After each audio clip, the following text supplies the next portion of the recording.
Welcome back to the Big Thinker universe. And today I want to talk about, for lack of a better phrase, raison d'etre. And that is a French term which basically means reason for being. And I share this because I spend a lot of time pondering the universe, pondering our place in it.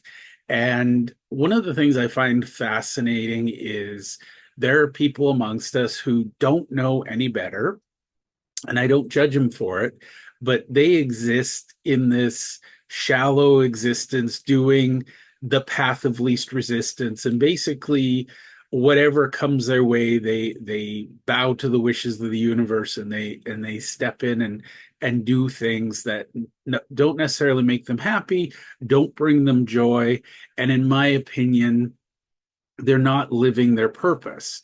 And I don't want to get too philosophical. If you prefer the word universe, you may use it. I read a quote a while ago, and it really resonated with me that the things we're good at are God's gift to us.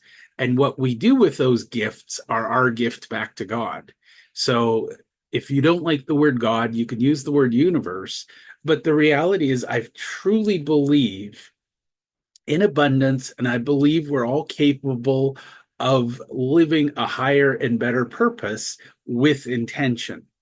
Now, that might sound very hypothetical and it might sound a little strange, but if you're an entrepreneur, think about the highest and best use of your time and where you're literally, you get in the zone, time passes differently, you don't feel the passage of time, you don't feel stress, you feel joy, you feel that creative spark, whatever it is that brings you alive. That's what I want to help everybody uncover. And full disclosure, if you're an employee, you can still uncover your spark, your reason for being. It doesn't have to be as an entrepreneur. But I believe if you are an entrepreneur, you're one of those people. I tell myself all the time, and people agree with me, I'm not employable anymore because I've gotten used to the freedom of deciding what I do, when I do it, how I do it, who I do it with, where I do it. I don't like the parameters of a traditional 9 to 5. And again, I'm not here to say whether that's for you or not, but for me, I can tell you sincerely, I don't see me ever having a job. I will always be innovating, I will always be creating, and I will be building businesses. So I wanted to share. I'm in the midst of launching my Catalyst Crew, which you've probably heard about a little bit. It is my goal to take it from zero to 100,000 a year. And then once I get there, I want to document the steps to get to 500,000 to a million and so on. I'm not doing it to show off. I'm doing it more as a diary for me so that someday when I sit down with my kids, I can say, hey, kids, here's what I did. Here's how I did it. Here's why I did it. Take what I've created, take what I've learned, and make it your own.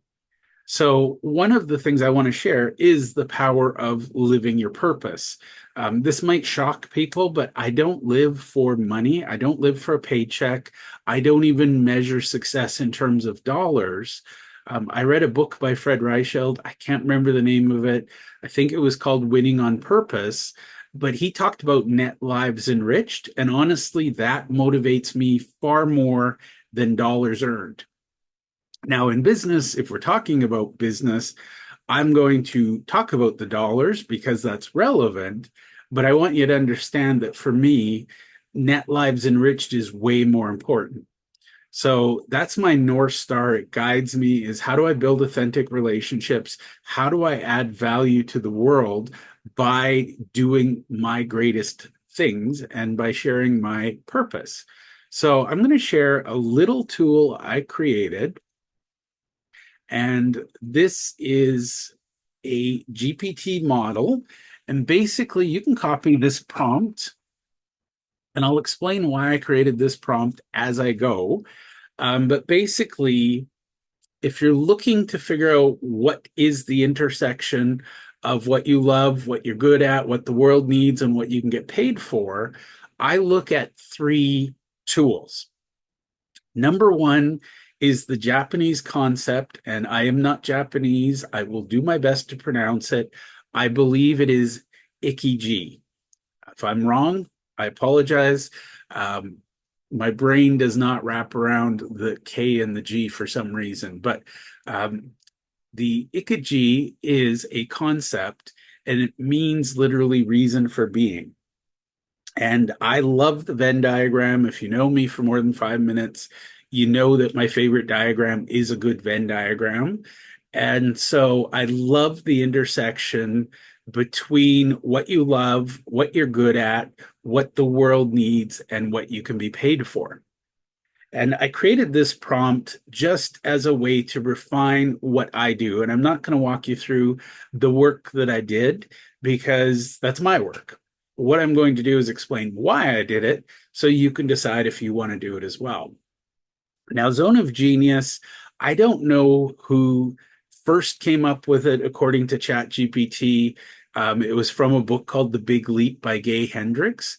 I've heard it many times in many different areas, but as from the book The Big Leap, it's something you're extraordinarily skilled at. You find deep satisfaction, and time flies by when you're engaged in it. So for me personally, I love building AI models. I love analyzing a problem. I love tearing it apart piece by piece. I love figuring out the root cause. And then I love creating a programmed solution to solve that problem. So apparently, I'm extraordinarily skilled at it because I have a business background, I have a tech background, and I have a business coaching background. So I see things from different angles, different perspectives. I love solving a big problem permanently and then giving the solution to my friends and colleagues and clients. So, Zone of Genius for me is clearly building AI models that solve real world problems. And I can tell you sincerely, I can sit for 12, 14 hours. My wife has to remind me that it's time to sleep, time to eat. I don't experience time when I'm building AI models. So clearly that's an intersection. And the reason I bring these three models together, and I'll explore this a little further, is I want to be the world's best at one thing and leave everything else to other people who are world's best at something else so that we can make beautiful music. Think of it like a symphony. I don't need to play all the instruments. I just need to figure out which instrument is mine and play it to the best of my ability. So if you look at the two models that we have so far, you'll see that there's intersecting circles, and in the center where there's overlap, that's what you should be doing. That is your purpose for existing. Now, the last thing is I will credit this to Dan Sullivan. Um, I am first aware of this from his book, Who Not How. I think he covers it further in The Gap and the Gain, as well as 10x is easier than 2x. But again, you'll notice there's an intersection of three circles. So one is skills you excel at effortlessly. Two are activities that energize you. And three are areas that you can compound and grow over time. So if you think about it, this is a model. There's three different models, and each one has, a Venn diagram with a point of intersection in the middle where that is where you're meant to spend your time. And so what I do, for me, I do this with my coaching clients, is I sit down, I ask them questions. And by the way, the prompt I will share, it's just very simple. Can we discuss Ikigai, Zone of Genius, and unique ability? And then I ask it, what questions should I answer in order to get there? But basically, a lot of people are worried about, will AI steal my job? What's AI going to do to me? I see AI as a journaling prompt that allows you to capture your thoughts, your musings, and then find order and maybe a purpose within the chaos. So This is one of the things I do. So the prompt comes out with reflect on your past successes, look at your achievements, things that you're felt alive, you're proud of, what were the common threads, identify what you love doing, clarify what you're uniquely talented for, and find the intersection. I have a dear friend who is going through a stage of life where she's thinking about changing her career, changing her focus in her business. And I gave her this, and she said it was amazing because in a lot of instances, it reminded her of things she already knew, but it also brought together things that she hadn't considered, and it helped her see with clarity what the right path forward was. And for the record, I am not delegating my life to, a large language model and saying, ChatGPT, tell me what I should be when I grow up.